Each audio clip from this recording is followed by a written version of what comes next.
सिरसा से बीजेपी सांसद सुनीता दुग्गल ने चुनावी नतीजों के बाद हरियाणा चुनाव को लेकर बड़ा दावा किया है। सुनीता दुग्गल ने कहा कि गठबंधन में चुनाव होगा या नहीं, इसका फैसला सिर्फ आलाकमान करेगा। सुनीता दुग्गल ने कांग्रेस पर हमला बोलते हुए कहा, चुनावों को सत्ता का सेमीफाइनल कहा था, अब वह ये हार गए हैं, अगला फाइनल भी हारेंगे।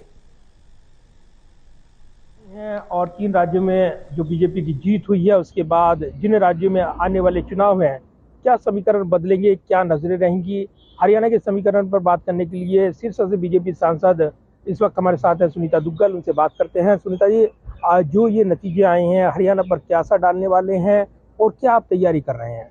देखिए, ऐसा है कि भारतीय जनता पार्टी का कार्यकर्ता जो है वो 24/7 तैयार रहता है और हम लोग जश्न भी जो है वो बहुत ज़्यादा नहीं मनाते हैं। 1 दिन के लिए 2 दिन के लिए जश्न मनाने के बाद अपने काम पे फिर से लग जाते हैं।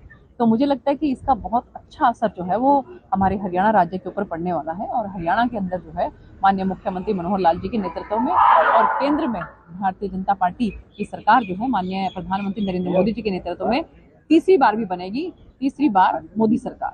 अगर देखें, प्रधानमंत्री ने कहा है जीत की हैट्रिक लगी है और अब मिशन 2024 को लेकर हैट्रिक की बात की है, लेकिन हरियाणा की बात करें, जेजेपी के साथ गठजोड़ है और गठबंधन को लेकर पिछले दिनों बड़े सवाल थे। क्या बदलाव होगा इन नतीजों के बाद, क्या असर पड़ेगा?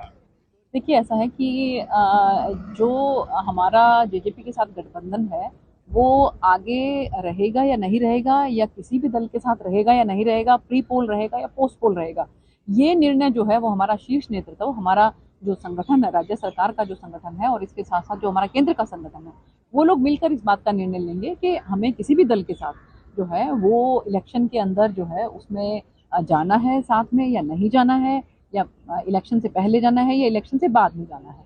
तो मुझे लगता है कि ये शीर्ष नेतृत्व जो है उनका निर्णय रहेगा। लेकिन इधर कांग्रेस की बात करें तो कांग्रेस एक कड़ी चुनौती पेश करेगी और ये कहा जा रहा था, लेकिन इस चुनाव के बाद कहीं ना कहीं ये परिस्थितियां बदलेगी, बीजेपी की उम्मीद है। तो आखिर आपके आत्मविश्वास की वजह क्या है?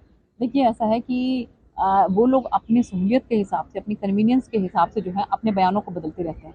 पहले उन्होंने कहा था कि ये सेमीफाइनल है, अब ये कह रहे हैं कि ये कोई सेमीफाइनल नहीं है। अगर उन्होंने ये कहा था कि सेमीफाइनल है तो उनको मान लेना चाहिए कि वो सेमीफाइनल में बहुत बुरी तरह से पराजित हुए हैं। तो मुझे लगता है कि इसी तरह से जो है ना वो अपने कंफर्ट के हिसाब से अपने बयानों को बदलते रहते हैं, लेकिन जनता सब समझती है और मुझे पूरी उम्मीद है कि जनता ने जिस तरह से इन 3 राज्यों के अंदर जो है वो प्रचंड बहुमत के साथ भारतीय जनता पार्टी की सरकार बनाई है, उसी तरीके से जो है वो हरियाणा के अंदर माननीय मुख्यमंत्री मनोहर लाल जी के नेतृत्व में और केंद्र में माननीय प्रधानमंत्री नरेंद्र मोदी जी के नेतृत्व में हमारी तीसरी बार सरकार बनेगी, तीसरी बार मोदी सरकार।